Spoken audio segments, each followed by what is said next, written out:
এরকম দই বড়া যদি আপনারা বাড়িতেই বানিয়ে নিতে পারেন, দোকান থেকে আশা করি আর অত টাকা দিয়ে কিনতে হবে না।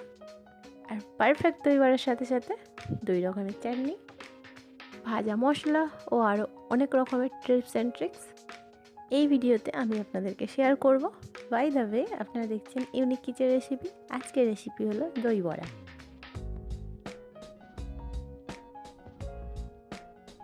তাহলে দই বড়া বানানোর জন্য সর্বপ্রথম এখানে নিয়ে নিচ্ছি 500 গ্রাম উড়দ ডাল ইয়া বিউলির ডাল।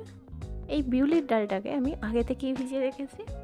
যদি হাতে সময় থাকে তাহলে ওভারনাইট, আর হাতে যদি কম সময় থাকে তাহলে 5 থেকে 6 ঘন্টা মতো ভিজিয়ে রাখতেই হবে। এই ডালটা যদি খুব ভালো করে ফার্মেন্ট হয় তাহলে এর গুণমান কিন্তু 10 গুণ বেড়ে যায়। তাহলে অতি অবশ্যই চেষ্টা করবেন এটা যাতে বেশিক্ষণ ভিজিয়ে রাখার। আর ডালটা ভেজানোর আগে 4 থেকে 5 বার খুব ভালোভাবে ধুয়ে নিয়েছিলাম। আর ভেজানোর পর কিভাবে বুঝবেন যে এটা পারফেক্টলি রেডি হয়ে গেছে, তার জন্য আপনাদের দেখে নিতে হবে ডালের এই প্রত্যেকটা দানা ছেড়ে দিয়েছে, মানে একটা থেকে আরেকটা হয়ে গেছে। তাহলেই বুঝবেন ডালটা পারফেক্টলি সোকড হয়েছে। এবার এটাকে আমরা ভালো করে পেস্ট করে নেব। তার জন্য পানিটাকে ভালো করে ঝরিয়ে নিয়ে মিক্সির মধ্যে দিয়ে দেবেন।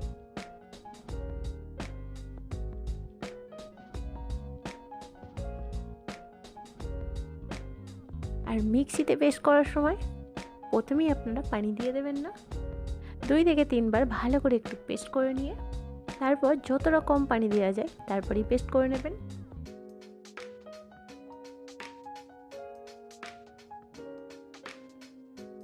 তারপর পেস্ট করার পর টেক্সচারটা কেমন আসবে একটু দেখে নিন। আশা করি আপনারা দেখে বুঝতেই পারছেন এটা কতটা ঠিক হয়েছে। ঠিক এরকমই ঠিক আপনাদেরকে আনতে হবে। এইবার এই মিক্সারটাকে একটি বড় পাত্রের মধ্যে নিয়ে খুব ভালো করে ফাটিয়ে নিন। আর ঠিক কীভাবে ফাটিয়ে নেবেন তাও দেখে নিন।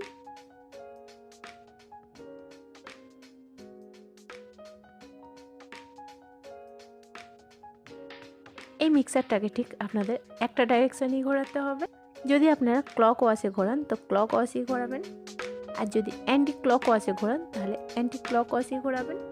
এরকম জিগজ্যাগ কিন্তু আপনারা ঘোরাবেন না, তাহলে ব্যাটারটা ভালোভাবে মিক্স হবে না।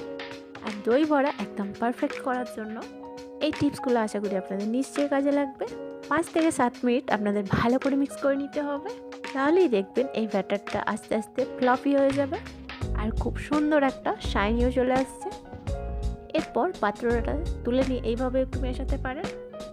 তাহলে 5 থেকে 7 মিনিট পর দেখতেই পাচ্ছেন মিশ্রণটা কতটা ফ্লাফি হয়েছে আর কতটা কোয়ান্টিটি বেড়েও গিয়েছে। আর ব্যাটারটা ঠিক আছে কিনা কিভাবে বুঝবেন, তার জন্য এই সামান্য একটু ব্যাটার নিয়ে পানির মধ্যে ফেললেই দেখবেন এটা ভেসে উঠছে। তাহলেই বুঝবেন বিউলির ডালের মিক্সচারটা কিন্তু পারফেক্টলি রেডি। এরপর এই মিক্সচারটাকে থালার একটা সাইডে করে নিয়ে দিয়ে দিচ্ছি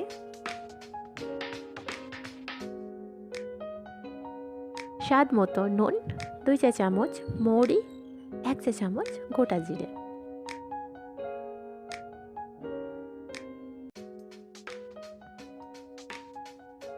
এবার যেহেতু আমি হাতটা আগে থেকেই ধুয়ে নিয়েছি তাই চামচের মাধ্যমে ভালো করে একটু মিশিয়ে নিতে হবে। এইবার এই দই বড়ার বড়াগুলো ফ্রাই করার জন্য নিয়ে নিচ্ছি গ্যাসের মধ্যে একটি প্যান, আর গ্যাসটি অন করে তাতে নিয়ে নেব সাদা তেল। এখানে তেলের টেম্পারেচারটা আপনাদের খুবই কম রাখতে হবে। তেলের মধ্যে বড়াগুলো ছাড়ার আগে অবশ্যই হাতটা একটু অল্প করে পানির মধ্যে ভিজিয়ে নেবেন, আর একটু একটু ব্যাটার নিয়ে এইভাবে তেলের মধ্যে ছেড়ে দেবেন। ছাড়ার পরে আপনারা নিশ্চয়ই বুঝতে পারছেন তেলের টেম্পারেচারটা কত কম আছে। আপনাদেরকেও ঠিক এরকমই কম রাখতে হবে।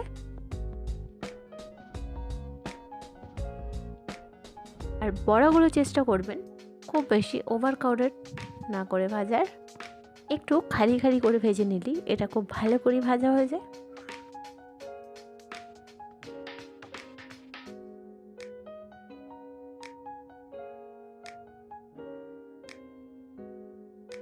আর বড়াগুলো তেলের মধ্যে দেওয়ার 30 থেকে 40 সেকেন্ডের মধ্যেই একটা চামচের মাধ্যমে এইভাবে একটু পুশ করে দেবেন, তাহলেই কড়ার নিচটাতে আর লাগার সম্ভাবনা থাকে না।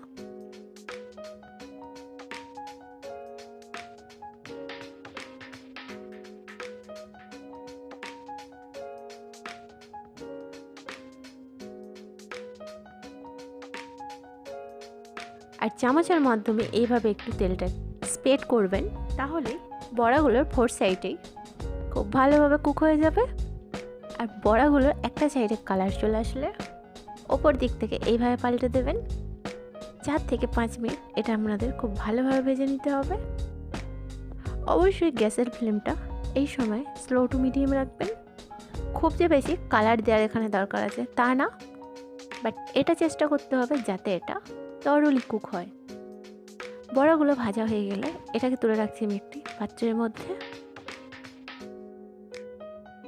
আর ঠিক একই প্রসেসে বাকি বড়াগুলো আমি ভেজে নিচ্ছি।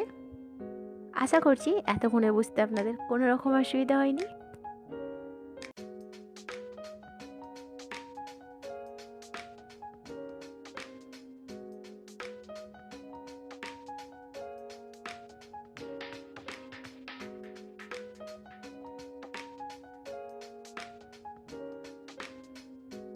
আর 500 গ্রাম বিউলির ডালের টোটাল 50টা মতো বড়া হয়েছে।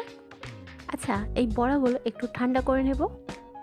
এখানে একটা ছোটো টিপস দিই, এই বড়াগুলো যদি আপনারা অনেক দিন স্টোর করে রাখতে চান, সেই ক্ষেত্রে বড়াগুলো যখন একেবারে ঠান্ডা হয়ে যাবে তখন একটা এয়ারটাইট বক্সের মধ্যে ভালো করে সাজিয়ে নিয়ে ঢাকনা বন্ধ করে ডিপ ফ্রিজের মধ্যে সংরক্ষণ করে রাখতে পারেন। এইবার এই বড়াগুলোকে আপনাদের একটু পানির মধ্যে সোক করতে হবে। আর এই পানিটার মধ্যে কী কী দিতে হবে একটু দেখে নিন। আমি এখানে 1 লিটার পানির মধ্যে দিয়ে দিচ্ছি 2 চা চামচ চিনি এবং 2 চা চামচ নুন। তারপর পানিটাকে একটু ভালো করে মিশিয়ে নিয়ে তারপর আমরা যে বড়াগুলো ভেজে রেখেছিলাম সেটার মধ্যে দিয়ে দেব। আর যে বড়াগুলো আপনারা ফ্রিজে স্টোর করে রাখবেন সেটা দইতে দেওয়ার আগে অবশ্যই পানির মধ্যে এইভাবে সোক করে নেবেন। আর সব কটা বড়া দেওয়ার পর চামচ দিয়ে এইভাবে একটু ডিপ করে নেবেন। তার জন্য একটা ফ্রাই প্যান নিয়ে গ্যাসটি অন করে তার মধ্যে আমি দিয়ে দিচ্ছি 1 চামচ সাদা তেল। তাতে দিয়ে দিতে হবে 1/2 চা চামচ কালো সরষে এবং 1/2 চা চামচ মেথি। এরপর 1 চা চামচ গোটা জিরে এবং 1 চা চামচ কুচনো আদা। এরপর এই সব কিছুকে একবার ভালো করে ফ্রাই করে নেবেন 30 থেকে 40 সেকেন্ডের মতো। আর যখনই দেখবেন এর মধ্যে খুব সুন্দর একটা গন্ধ বেরিয়েছে, এর মধ্যে অ্যাড করতে হবে কিছুটা কারি পাতা। আপনারা যদি এখানে কারি পাতা না পান সেক্ষেত্রে আপনারা এখানে কিছুটা ধনে পাতাও দিয়ে দিতে পারেন, বাট কারি পাতা দিলে কিন্তু টেস্টটা একেবারে অথেন্টিক আসবে। আর সব কিছুকে একবার ভালো করে মিশিয়ে নিয়ে আমরা যে বড়াগুলো ভিজে রেখেছিলাম তার মধ্যে দিয়ে দেব। পানির মধ্যে এগুলো দিয়ে দেওয়ার কারণে কিন্তু পানির ফ্লেভারটা কিন্তু দ্বিগুণ বেড়ে যায়। এবং আরও একবার ভালো করে মিক্স করে ঢাকা বন্ধ করে মিনিমাম আপনাদের 15 থেকে 20 মিনিট মতো ঢাকা বন্ধ করে এটা রাখতে হবে। এইভাবে ভিজিয়ে রাখার কারণেই কিন্তু বড়াগুলো খুব সুন্দরভাবে ফুলে যাবে আর ফ্লেভারটাও অনেকটাই ইনক্রিজ হবে। আর এটা যতক্ষণ সোক করা আছে দই বড়ার ওপর যে স্পেশাল গ্রিন চাটনিটা দেওয়া হয় সেটা আপনাদেরকে দেখিয়ে দেওয়া হবে। তার জন্য সিম্পল কয়েকটা উপকরণ লাগছে, চলুন একটু দেখে নিই।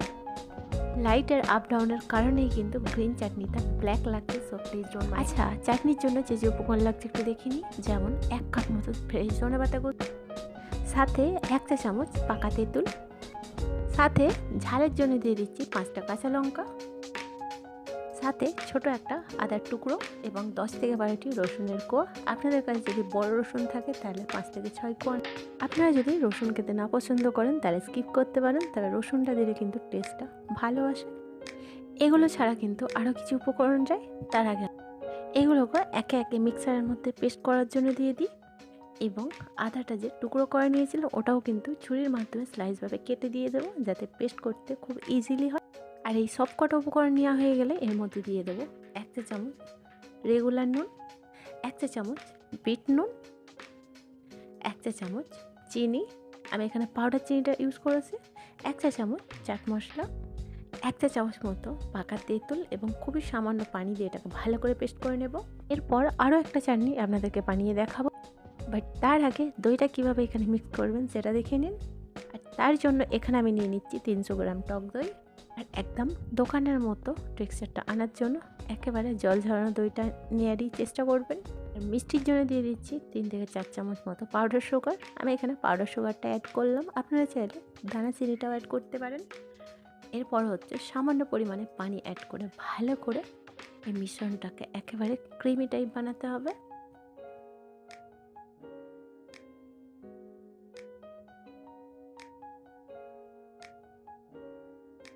যখনই দইটা ভালো করে মিশে যাবে, আমরা যে দইয়ের বড়াগুলো ভিজিয়ে রেখেছিলাম, দেখতেই পাচ্ছেন দইয়ের বড়াগুলো কতটা বড় সাইজে হয়ে গেছে। আর একবার হালকা হাতে প্রেস করলেই দেখবেন যে এক্সট্রা পানিটা আছে সেটা বেরিয়ে যাবে। তারপর একে একে এইভাবে দইয়ের মধ্যে দিয়ে দিতে হবে।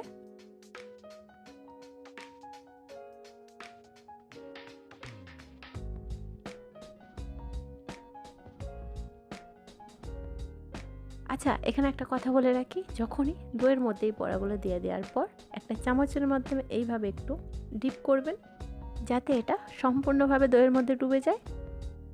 প্রথম ব্যাচটা দিয়ে দেওয়ার পর সেকেন্ড ব্যাচটাও কিন্তু এইভাবেই দিয়ে দেবেন। দইয়ের মধ্যে এইভাবে দিয়ে দেওয়ার পর কমসে কম আপনাদের 1 ঘন্টা মতো ফ্রিজের মধ্যে রাখতে হবে। এইবার একটা ভাজা মশলা আপনাদেরকে দেখিয়ে দেওয়া হবে, যেটা দই বড়ার উপরে দিলে টেস্টটা কিন্তু দ্বিগুণ বেড়ে যাবে।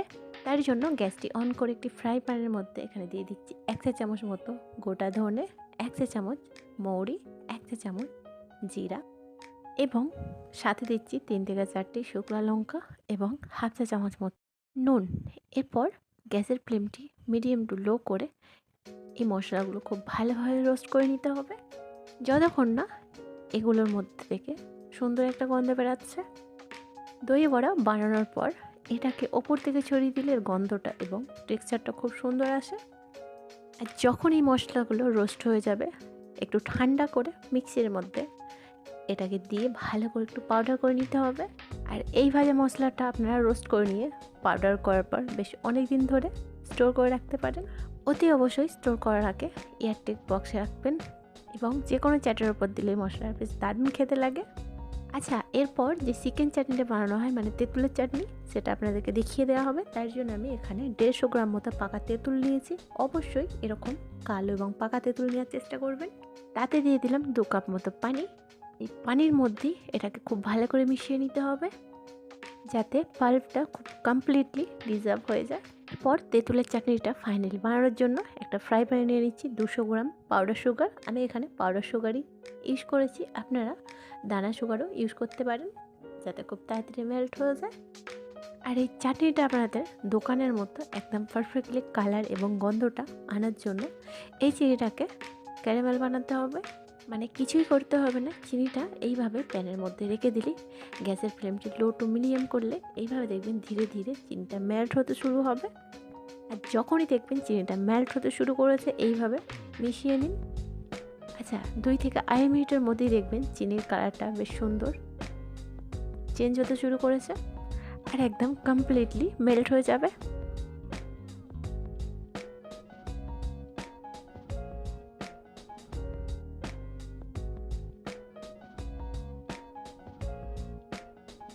আর আপনাদের ততক্ষণই মেশাতে হবে যতক্ষণ না কালারটা এরকম চলে আসছে। কালারটা গোল্ডেন টু ব্রাউন চলে আসলে এখানে দিয়ে দিতে হবে 1 কাপ মতো পানি। পানিটা দেওয়ার পরেই আপনারা দেখতে পাবেন কালারটা বেশ কতটা সুন্দর। আর কোনো রকম আর্টিফিশিয়াল কালার ছাড়াই আপনারা চাটনির কালারটা কতটা সুন্দর আনতে পারবেন। যদি তেঁতুলের মধ্যে একটু বিষ থেকে থাকে তাহলে এই ছাঁকুরের মধ্যে আটকে যাবে। আর পুরো তেঁতুলের পানিটা এখানে দিয়ে দেওয়ার পর এখানে কিছু মশলা অ্যাড করতে হবে।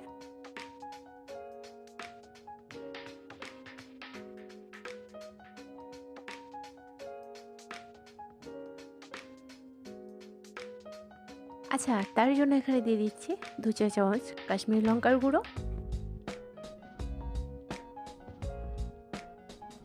1 চা চামচ রেগুলার নুন, সাথে হাফ চা চামচ বিট নুন, 1 চা চামচ চাট মশলা আর সব শেষে 1 চা চামচ আখের গুড় টেস্টটা বাড়ানোর জন্য। তবে এখানে ক্যামেরার জন্য মানে ক্যামেরা অফ হয়ে গিয়েছিল, তার কারণে আপনাদের দেখিয়ে দেওয়া হয়নি। অবশ্যই আখের গুড়টা অ্যাড করবেন। আখের গুড়টা চাইলে আপনারা দিতেও পারেন, নাও দিতে পারেন, কিন্তু দিলে একেবারে দোকানের মতো টেস্ট হবে। এরপর গ্যাসের ফ্লেমটি হাই করে খুব ভালো করে এটাকে মিশিয়ে নিতে হবে দেখতে। আর যখনই দেখবেন এই টেক্সচারটা একেবারে ঘন হয়ে এসছে তখনই এটাকে সরিয়ে নিতে হবে। এরপর ফাইনালি আপনাদের দই বড়াটা পরিবেশন করে দেখাচ্ছি। দই বড়াগুলোকে আমি ফ্রিজ থেকে বের করে নিয়ে একে একে একটি প্লেটের মধ্যে দিয়ে দেব। দই বড়ার সাইজগুলো দেখে আপনারা নিশ্চয়ই বুঝতে পারছেন কতটা ইনক্রিজ হয়েছে। দইটাও দেখুন কত সুন্দর দই বড়ার উপর কোট হয়ে আছে। এইবার এই দই বড়ার উপরে আমরা যে গ্রিন চাটনি বানিয়েছিলাম সেটা দিয়ে দেব। তারপর দিয়ে দিতে হবে তেঁতুলের চাটনিটা। আপনারা অবশ্যই আমাকে জানাবেন এই রেসিপিটা দেখার পর আপনারা লোভ সামলাতে পারছেন কিনা।